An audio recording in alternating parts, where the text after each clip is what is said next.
Good morning प्यारे बच्चों। हम लोग ने परावर्तन और अपवर्तन में 6 पार्ट देख चुका है।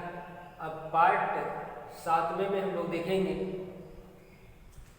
फोकस दूरी और वक्रता त्रिज्या में संबंध। फोकस दूरी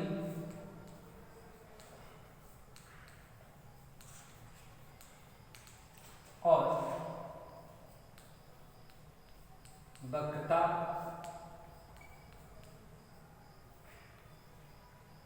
त्रिज्या में संबंध।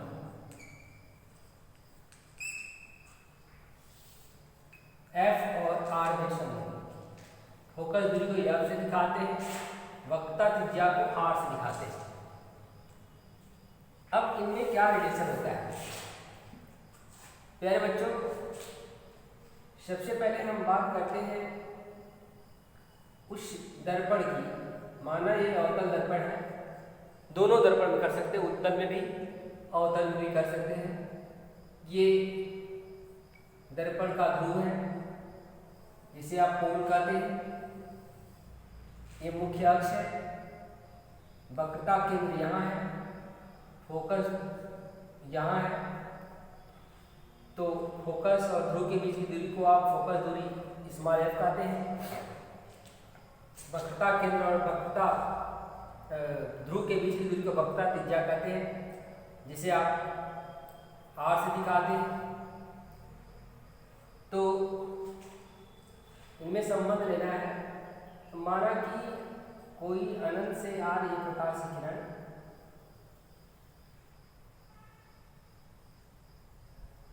तो वो फोकस से होकर जाती है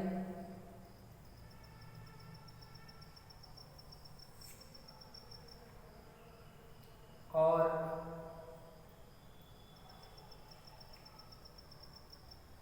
वक्रता केंद्र, आपको बताया गया कि वक्रता केंद्र से उस बिंदु को जाने वाली जो किरण होती है उस किरण को अभिलंब कहते हैं। ये अभिलंब का कार्य करती है। अभिलंब,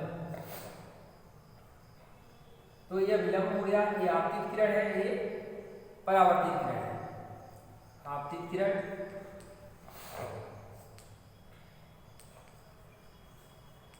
और इसे कहते हैं परावर्तित किरण।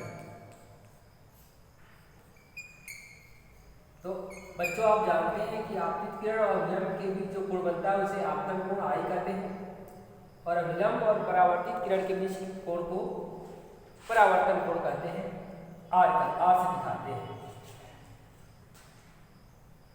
तो हम इसको एक लाइन लिख लेते हैं। माना अवतल दर्पण में इसको बिंदु देते हैं एम,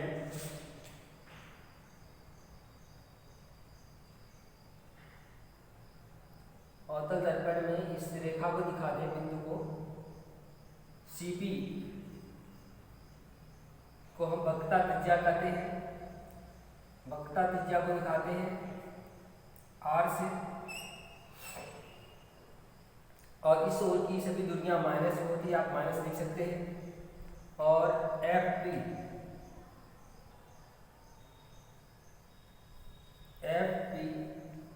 ये जो हो गया फोकस हो गया। अब बात करते हैं इसमें। तो आप देखिए, जब ये कोण दोनों कोण आपस से बराबर हो गए परावर्तन के नियम से, परावर्तन के नियम से I बराबर आपतन कोण बराबर परावर्तन। और एक बात और आप कर सकते हैं, त्रिभुज MCF आप पढ़े हैं कि एक ही यदि त्रिभुज में दो कोण बराबर है, अब ये कोण बराबर एक कोण कैसे? आप देख रहे हैं कि ये जो रेखा है समांतर रेखा है, समांतर रेखा को जो तिर्यक रेखा काटती है तो एकांतर कोण बराबर होते हैं। तो ये आई है, तो ये भी क्या होगा, आई होगा। जब आई होगा ये और ये दोनों, मतलब ये आई हो गया, ये भी आई हो गया, और इसमें हम जानते हैं कि परावर्तन कोण बराबर आपतन कोण बराबर परावर्तन कोण। जब ये दोनों आपस में बराबर, तो ये दोनों आपस में बराबर होंगे, अर्थात कोण MCF बराबर कोण CMF। देखिए ध्यान से, MC जिस कोण को लेता होता है उसको बीच में रखते हैं, MCF तथा CMF, ये कोण और ये कोण। जब एक ही त्रिभुज में दो कोण बराबर होते हैं तो उसके आमने सामने की भुजाएं भी बराबर होते हैं। इसलिए हम कह सकते हैं भुजा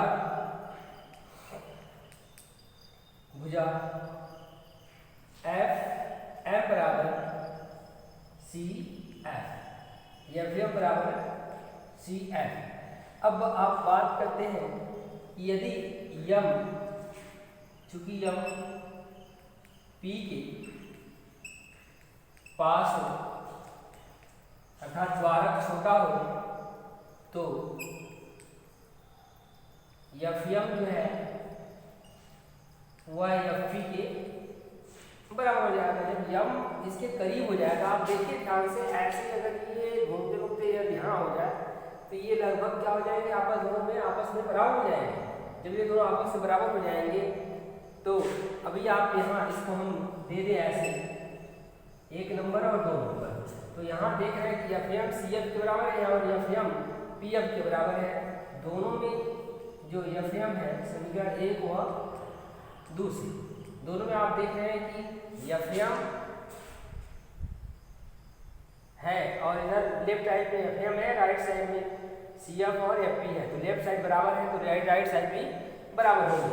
तो समीकरण 1 व 2 से CF बराबर आप देख सकते हैं FP। अब गौर करें,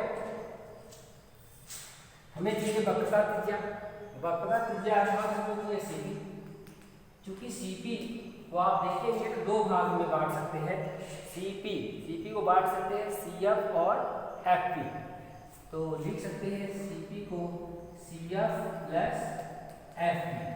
अब अभी आप यहाँ पर देखते हैं कि CF भी किसके बराबर है, FP के बराबर है, तो CF के स्थान पर भी हम लिख सकते हैं FP, अर्थात FP और FP कितने हो गए बेटा, 2 FP। कितने हो गए, 2 FP।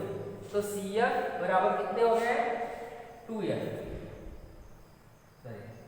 CF बराबर CP बराबर 2FP। और यहाँ पर आप लिखे हैं, माने कि CP जो है R के बराबर है और FP जो है F के बराबर है, तो CP की जगह -R लिख देंगे और इसके 2 इसमें हो गया -F और माइनस दोनों तरफ कट जाएंगे, R बराबर हो जाएगा 2F या F बराबर हो जाएगा R/2। मतलब फोकस दूरी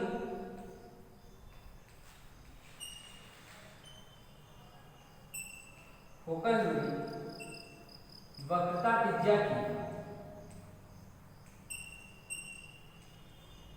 आधी होती है। समझ में आया?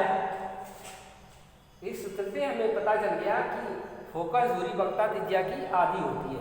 जितनी वक्रता त्रिज्या अगर सवाल में दिया है, अगर वक्रता त्रिज्या दे दिया है 30 सेंटीमीटर, तो उसकी फोकस दूरी कितनी हो जाएगी, 15 हो जाएगी। क्यों? क्योंकि जो फोकस दूरी है वह वक्रता त्रिज्या की क्या होती है, आधी होती है। क्या होती है, आधी होती है। हाँ, समझ में आया? इस प्रकार से वक्रता त्रिज्या की अगर ज्ञात है तो फोकस निकाल लेते हैं, यदि फोकस ज्ञात है तो उसी की वक्रता त्रिज्या निकाल लेते हैं। ठीक है बेटा? तो इस प्रकार से आप फोकस दूरी और वक्रता त्रिज्या में आप संबंध देख लें। पिछले दिनों हम लोग दर्पण से प्रतिबिंब के बनने के बारे में बताए थे। अब इसमें एक और सूत्र है, उसको मैं बता दूं, उस सूत्र को हम लोग नेक्स्ट वीडियो में देख लेंगे। धन्यवाद।